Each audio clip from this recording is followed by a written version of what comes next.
అన్ని పూర్తి చేస్తే ఈ ప్రాంతం ఒక ఎకనామిక్ హబ్ గా తయారవుతుంది. ఇక్కడుండే ఉత్తరాంధ్ర యువత వేరే ప్రాంతానికి పోయే అవసరం లేదు. అలాంటి ప్రాజెక్టులు చాలా చేశాం. ఈ రోజు నేను వచ్చింది కూడా ఇక్కడికి మెయిన్ గా వచ్చింది మా ఎన్డీఏ కూటమికి ఉత్తరాంధ్ర బ్రహ్మరథం పట్టారు. మాక్సిమం ఓట్లు వేశారు, అంటే ఓట్ల వర్షం కురిపించారు. రాష్ట్రం అంతా సునామీ, ఆ సునామీలో నెంబర్ 1 ఉత్తరాంధ్ర. నేను కూడా ఆ మెసేజ్ ఇవ్వాలని ఇక్కడికి వచ్చాను.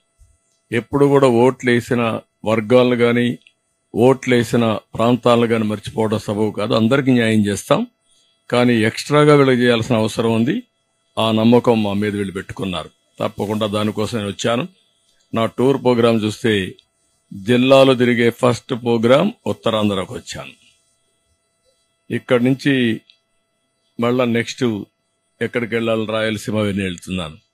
ఆ మెసేజ్ కూడా ఇవ్వాలనుకున్నాను, వచ్చి చూశాను.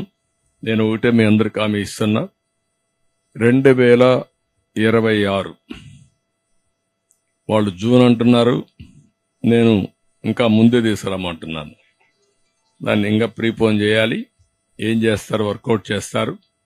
మాక్సిమం జూన్ 30th కంటే ఎక్సిడ్ కాదు, ముందుకు పోదు, ఇంకా వెనక్కి వస్తుంది. వచ్చి దీన్ని ఆపరేషన్ చేయాలి. దానికి ఏమేం కావాలో అన్ని కూడా సహకరిస్తాం. ఈ ప్రాజెక్ట్ ని పరిగెత్తిస్తాం.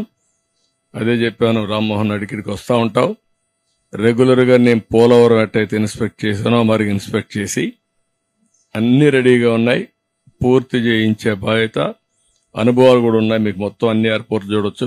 సివిల్ ఏవియేషన్ మినిస్టర్ గా చూసిన తర్వాత users friendly, latest technologies, one of the most modern airport విశాఖపట్నంలో రావాలి. దానికి కూడా దోహదం చేయమని వారిని కోరాను. నాకు ఆ నమ్మకం ఉంది, సమర్థత ఉంది.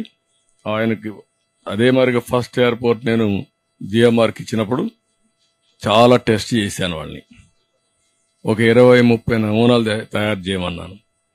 తయారు చేసుకొచ్చారు. అక్కడి నుంచి దేశంలోనే గ్రీన్ఫీల్డ్ ఎయిర్పోర్ట్లు వచ్చాయి.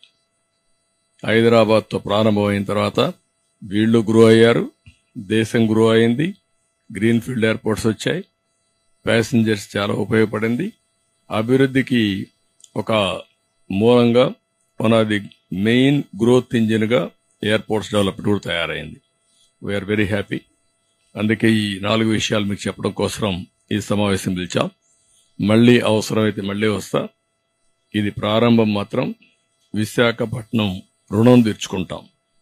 వీళ్లు చూపించిన అభిమానం, ఎన్ని క్రైసిస్ ఉన్నా నా మీద వాళ్ళకు ఒక నమ్మకం, వాళ్ళ మీద నాకు ఒక నమ్మకం. ఈరోజు మా ఇద్దరికే కాకుండా పవన్ కళ్యాణ్ కూడా, జనసేన కూడా పూర్తి సపోర్ట్ ఉండే ప్రాంతం. అందుకే బీజేపీ అందరం కలిసిన తర్వాత ఒక సునామీ క్రియేట్ చేశారు. హిస్టారికల్ విక్టరీ వచ్చింది. We are very happy. మళ్ళీ నేను మిగిలిన డీటెయిల్స్ ఏదైనా ఉంటే, క్వశ్చన్స్ ఉంటే మెట్రిక్ జోన్ లో మాట్లాడతా. థ్యాంక్ యూ అని అన్నారు.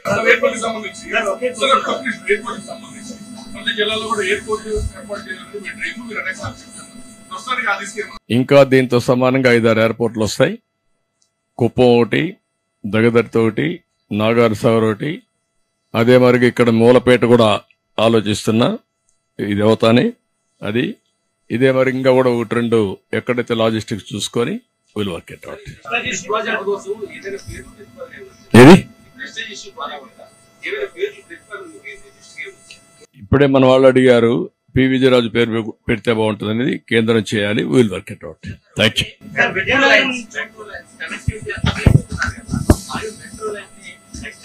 తప్పకుండా మెట్రో కూడా ఉంది. ఇప్పుడు నేను మహాపట్నానికి మెట్రో రావాలి. అది వస్తేనే భవిష్యత్తు. దాన్ని కూడా కనెక్టివిటీ తీసుకొస్తాం. ఎయిర్పోర్ట్ కి డెఫినెట్ తీసుకొస్తాం.